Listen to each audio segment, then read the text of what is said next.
From the JAMA Network, this is JAMA Surgery Author Interviews. Conversations with authors exploring the latest clinical research, reviews, and opinions featured in JAMA Surgery. Welcome, JAMA Surgery listeners. This is Amalia Cochran, the web and social media editor for JAMA Surgery, and I'm here today talking about the impact of traumatic brain injury, or TBI, on unemployment and personal income loss. I'm speaking today with authors Dr. Armaan Malhotra. Thanks so much for having us. And Dr. Christopher Witiw.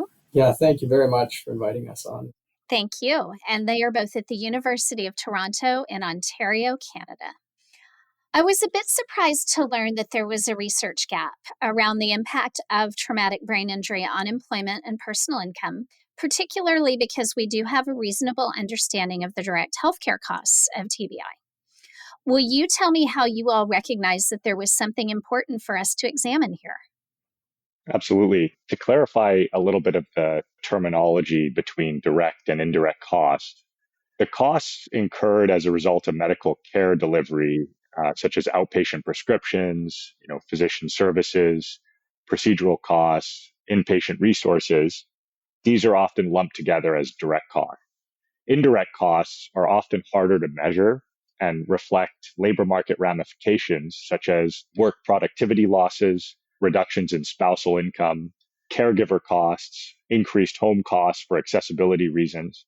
At the start of the study, quantifying the indirect costs of health conditions is a very challenging task for any investigator. The reason for this is because it often requires access to healthcare data and personal income data. As clinicians, we're quite used to having the former, but the latter is quite hard to access and arguably even more private for certain individuals. As a result, attempts to quantify labor market effects of traumatic brain injury have employed cross-sectional survey-based methods, longitudinal cohort studies. Both of these designs are susceptible to recall bias and selection bias. So it may actually be likely that, for example, a TBI survivor who's fully back at work or a TBI survivor that remains severely disabled, both of these patients may be likely to be lost to follow-up in those study designs. As we will discuss I'm sure subsequently, the federally implemented tax structure and linked hospital admission data sets provide a unique opportunity to capture employment and personal income effects at a mostly national level. To clarify, we may use work indirect costs to refer to these incurred losses. I think it would be helpful if you were to give our listeners an introduction to the Canadian Hospital and Taxation Database, or CHAT, that was used for this work, particularly with regard to its specific strengths and weaknesses. So the broad overview of the CHAT database is, in effect, that it's a linkage between healthcare utilization data and income tax return data. So this linkage is performed by Statistics Canada, which is a Canadian statistical agency that's, in effect, responsible for collecting and disseminating data about the country's population, economy, environment, society, and really just provides a wide array of statistical information for decision-making and policy planning. To draw an analogy to the U.S., it basically would function in a similar way to a combination of the U.S. Census Bureau and the Bureau of Labor Statistics. To be a bit more specific, our CHAT database is comprised of two data sets. The first is the Canadian Revenue Agency T1 family file, which contains individual family-level income data. This is basically what you would find on U.S. IRS tax returns. And then the second is the Canadian Institute for Health Information Discharge Abstract Database, and we just call this the DAD. And what this is an administrative database that contains information on hospital discharges across Canada, captures details about hospitalization, so clinical, demographic information, basically anyone who's admitted to and discharged from an acute care hospital anywhere in Canada. And we're able to query the discharge abstract database using standard administrative healthcare techniques like ICD-10 codes. The strength of the database is really how inclusive it is. So in Canada, we have a single-tier universal healthcare system. And the Canadian Health Act, which came into effect in 1984 in our country, establishes that Canadian healthcare has to be publicly administered by a non-for-profit authority. and really that all necessary medical services, including hospital and physician services, must be covered, and that all eligible residents have equal access to healthcare services in Canada. So what this really allows for is rather rigorous and consistent healthcare data collection at an individual level across the country. And I think this is really the primary strength of the database and also a primary strength of our study. So anyone who's hospitalized in Canada and files a tax return will be captured by the CHAT, with the exception of Quebec and the territories, which I'll get to in a moment. The other major strength is the longitudinal nature of the data. So for this study, we had the ability to identify a time of index hospitalization that was set as the index year. And then we could look back at hospitalization data and income data 2 years in the past, and then follow the post-injury trend 3 years subsequent to the injury. So we think really this was major strengths of the database and our study. In terms of weaknesses, in large part, it's really the same weaknesses that we get with administrative healthcare data. So certainly ICD-10 coding errors and misclassifications are always a possibility. And the other thing, as with all administrative databases, we don't have patient-reported outcomes, which are incredibly important, but are just really not realistically captured in national level administrative databases. As a non-Canadian, I'm quite curious about the fact that the CHAT database does exclude Quebec and has poor linkage rates for the territories. So will you please tell us about that? This is quite an interesting question. And as with a lot of things, the answer is almost exclusively political. So in general, Quebec doesn't often sign on to multilateral agreements with the Canadian federal government and the other Canadian provinces. Quebec basically sees itself as a nation within Canada, with its own distinct French-speaking majority culture, traditions. And of note, Quebec is the only province in Canada where French is the sole official language. So protecting this identity is really a core value of Quebec politics, and the province often seeks to hold on to this autonomy. Quebec often chooses to sign separate healthcare funding agreements with the federal government rather than joining these multilateral health agreements with the other provinces. And this allows Quebec to maintain control over its own health system and ensures that federal funding aligns with its own health priorities, but it still abides by the Canadian Health Act. It just does so in its own way. And that's sort of a roundabout way to say Quebec has chosen not to participate in this national discharge abstract database. In regards to the territories, it's a little bit more of a straightforward answer. The territories have a huge geographical footprint, but the population of the 3 Canadian territories is only 0.3% of the total national population of Canada. So they're massive geographically, but they're tiny on a population level. And so within the CHAT linkage, there are variability in the linkage rates, the tax and healthcare data linkage rates.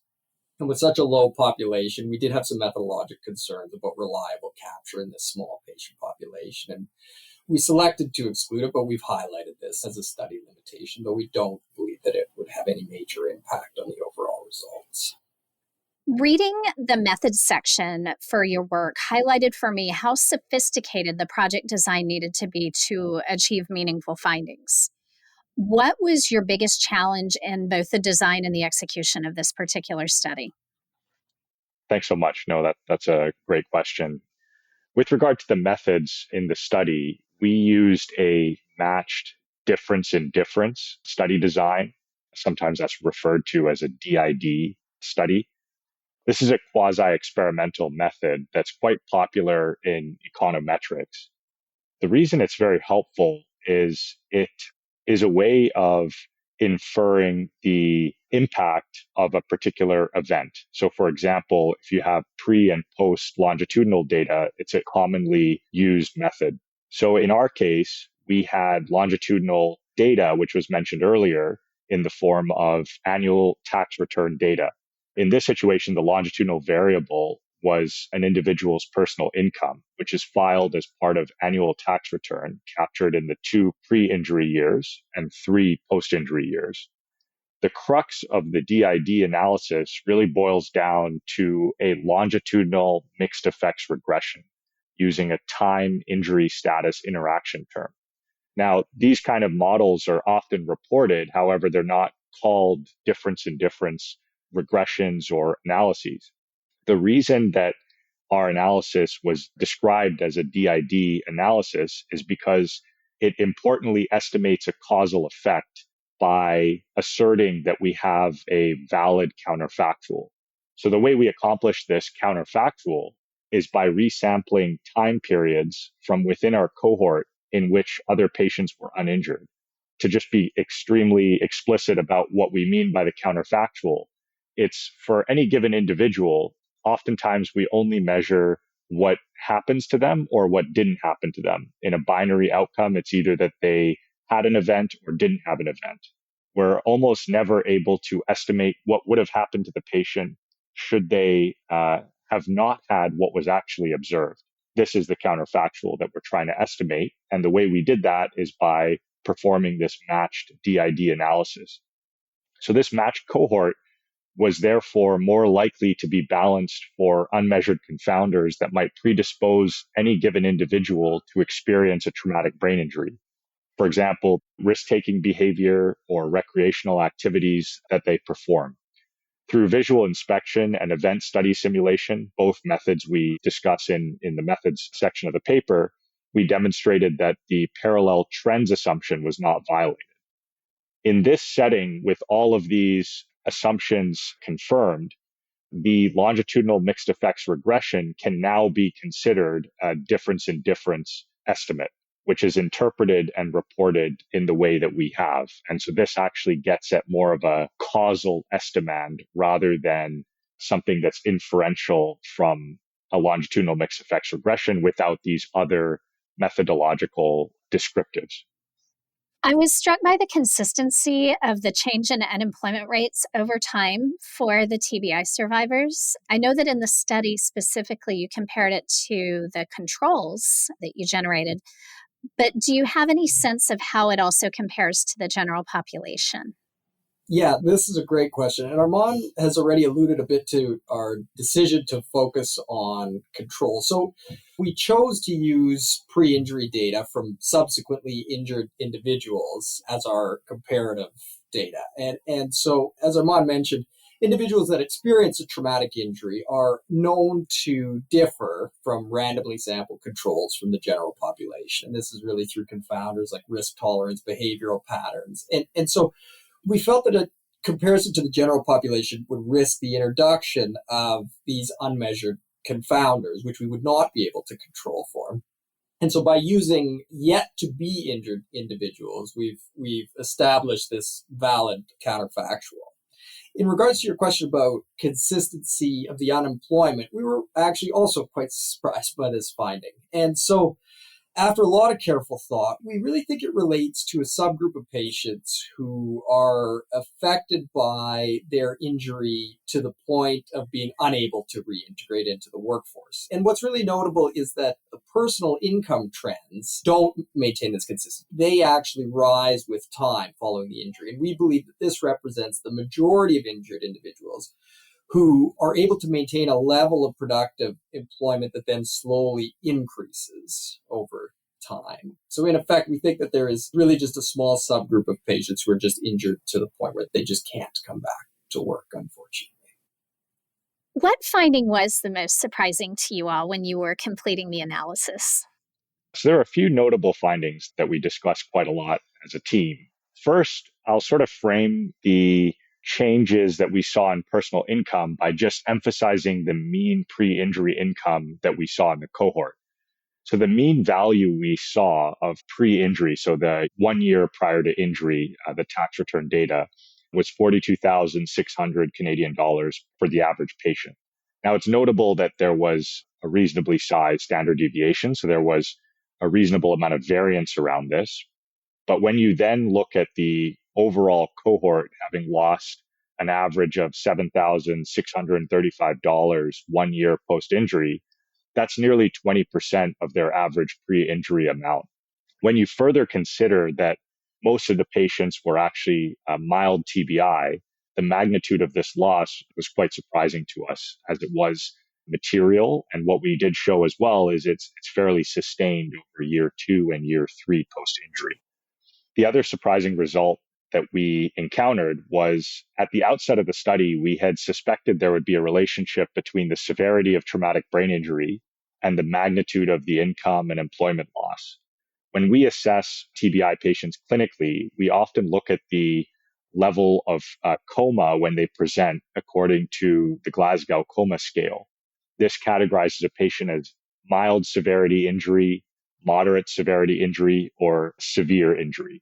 When we stratified the patient population into those groups according to their admission Glasgow Coma Scale score, there was almost a dose-dependent response between the magnitude of personal income loss and unemployment.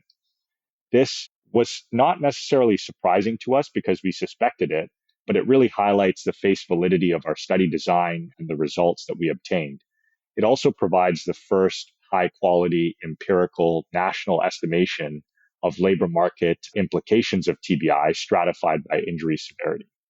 This national estimation piece is sort of the last part of our results presented in the paper.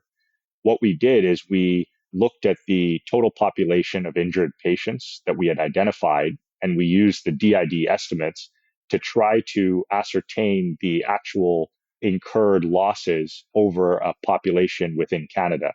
Of course, with the caveat that Quebec and the territories were not captured well, as previously mentioned.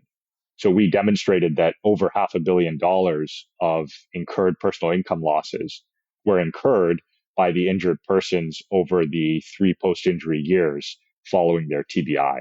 And so to our knowledge, this has not been done previously in a study, and this sort of represents the first national estimate of incurred personal income losses.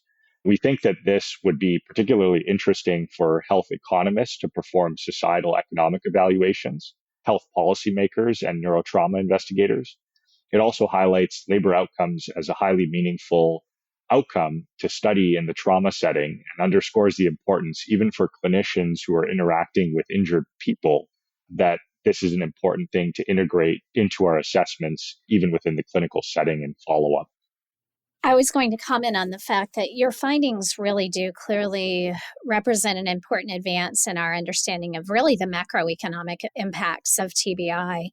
You've already mentioned a couple of things there in terms of possible future directions to research. Are there any other things that you all are thinking of in terms of next steps that can or should grow out of this work? Well, thank you for saying that. So we do think that addressing the labor market impact of traumatic brain injury has added an important piece to our broad understanding of the impact that TBI has on society. And so what we've really studied here are the indirect costs of the injuries, so specifically productivity loss. However, there are other indirect costs that we would also like to study, in particular the indirect costs of caregiver lost productivity. So, for example, a traumatic brain injury may result in income modification to an individual spouse who might need to modify the nature of their employment to care for this injured person. And then we would also like to incorporate a comprehensive assessment of the direct medical costs into a study of this nature. So we do have data on hospitalizations and rehabilitation costs, but this is yet to be done from a comprehensive, all-inclusive perspective. We have bits and pieces here and there, but we would really like to pull it all together. So societal costs and healthcare associated costs. So we've actually already began planning the study, as it so happens. Fortunately, the taxation data that's included in the CHAT clusters individuals within family units. So we do have the ability to look at these additional indirect costs. And then the single payer nature of the Canadian healthcare system also really allows for transparent reporting of costs. And this doesn't require us to make estimations from cost to charge ratios that are really common in multi-payer healthcare systems, such as the US. And so our goal is to have an all-encompassing estimate of the long-term costs incurred by an individual, their family, and the healthcare system after a traumatic brain injury event. I really like the holistic perspective that you all are taking with this, because this is truly something that doesn't just impact the individual patient. It's got much broader implications for family systems. Dr. Malhotra and Dr. Witiw, thank you both so much for your time today. Well, thank you very much for having us, Dr. Cochran. We really appreciated this opportunity to talk with you.